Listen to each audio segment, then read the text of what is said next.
Bonjour et bienvenue dans cette nouvelle émission de Draw My Economy. Aujourd'hui, j'ai des mauvaises nouvelles et une bonne nouvelle. La bonne nouvelle, je vous la réserve à la fin de cette vidéo. Je commence donc par les mauvaises nouvelles. Bruno Le Maire a perdu son bras de fer contre Olivier Véran. Vous le savez, Bruno Le Maire avait promis la réouverture des commerces pour lundi prochain. En fait, pour la semaine du Black Friday. Et le Black Friday pour les commerces, c'est quelque chose d'absolument essentiel.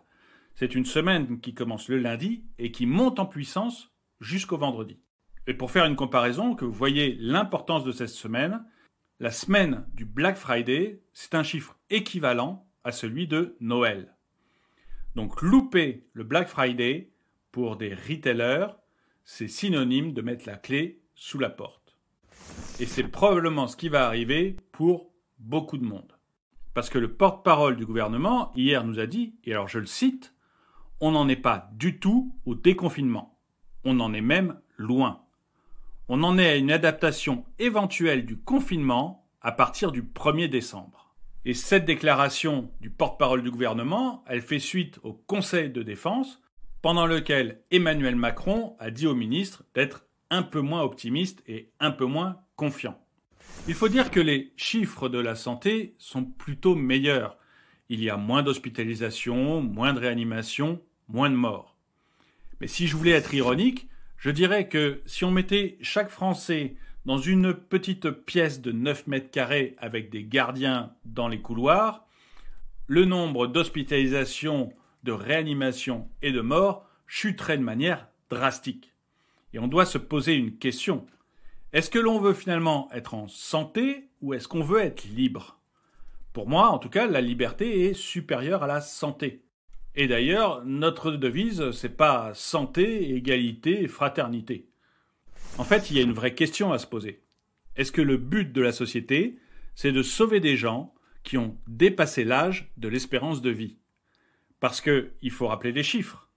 L'âge médian d'entrée en réanimation est de 81 ans, qui est égal à l'espérance de vie.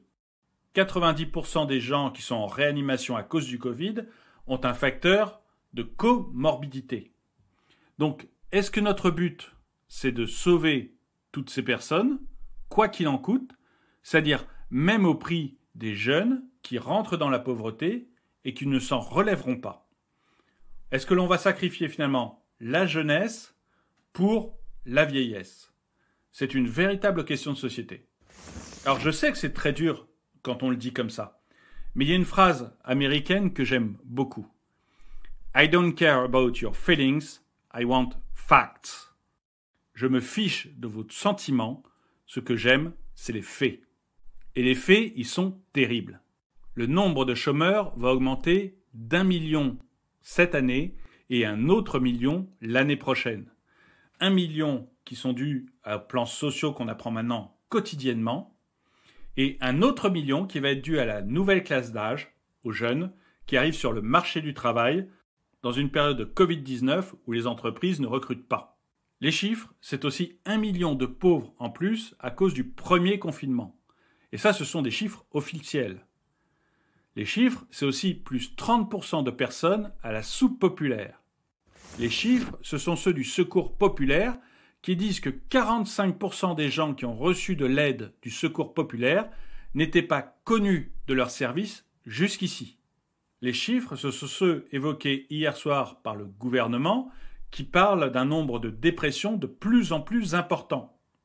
Les chiffres, c'est qu'on a 5 fois plus de morts par habitant que les Allemands, qui eux ont confiné moins longtemps pendant le premier confinement et qui ont maintenant un confinement beaucoup plus light que le nôtre. Et là, on peut aussi poser les questions des impôts. Comment se fait-il que l'on soit le pays le plus taxé d'Europe, mais qu'on ait un hôpital moins efficace que celui de l'Allemagne ? Alors, on peut dire qu'effectivement, l'Allemagne va compter les morts du Covid et pas les morts avec le Covid. Eux comptent des morts uniquement quand ils sont réellement morts du Covid. Mais là, je m'égare à nouveau dans le médical, réorientons-nous vers l'économique. Les chiffres, ce sont également les cafés, bars, restaurants. Alors vous me direz, bon, les cafés, les bars, restaurants, est-ce que c'est si important que ça ? Eh ben oui.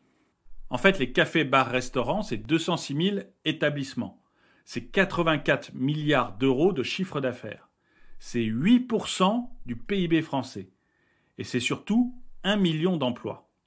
Et les syndicats des cafés, bars, restaurants ont indiqué que selon leur sondage, les 3/4 des établissements allaient fermer.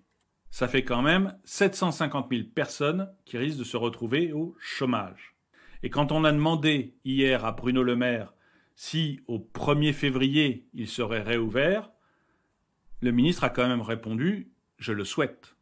Et dans les propos off, c'est-à-dire ceux que les journalistes n'ont pas le droit en principe de citer à l'antenne, on parle maintenant du 15 février, voire de la fin février pour la réouverture des cafés, bars, restaurants.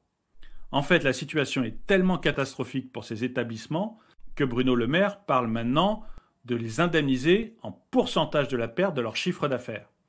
Parce que jusqu'ici, ils étaient indemnisés jusqu'à un plafond de 10 000 €. Mais le chiffre d'affaires moyen d'un café, bar, restaurant, c'est 17 000 € par mois.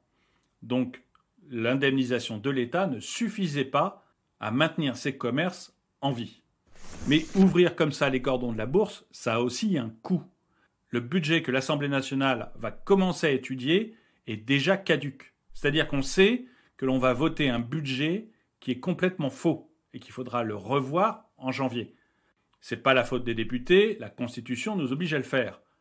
Mais on est rentré tellement dans quelque chose d'absurde que l'on vote maintenant des budgets tout en sachant qu'on ne les réalisera jamais. Et le coût de ces confinements est complètement disproportionné. Il faut savoir que l'année prochaine, la France va emprunter plus que ce que va lui rapporter les impôts et les taxes. C'est-à-dire que notre première source de financement, ça sera la dette. Dette que l'on met sur les épaules d'une population qui est aujourd'hui massivement au chômage et de jeunes qui vont rentrer sur le marché du travail en 2021. C'est-à-dire une année où le chômage sera terrible. Nous devons absolument déconfiner, rouvrir les commerces, rouvrir les salles de sport, rouvrir les restaurants, rouvrir les bars et demander aux personnes qui ont des facteurs de comorbidité, demander aux personnes âgées de se confiner ou du moins de faire attention à elles. Nous devons laisser les bien portants, ceux qui peuvent travailler, ceux que le virus ne tuera jamais, nous devons les laisser travailler, nous devons les laisser rentrer dans la vie. Mais je vous avais promis une bonne nouvelle. La voici.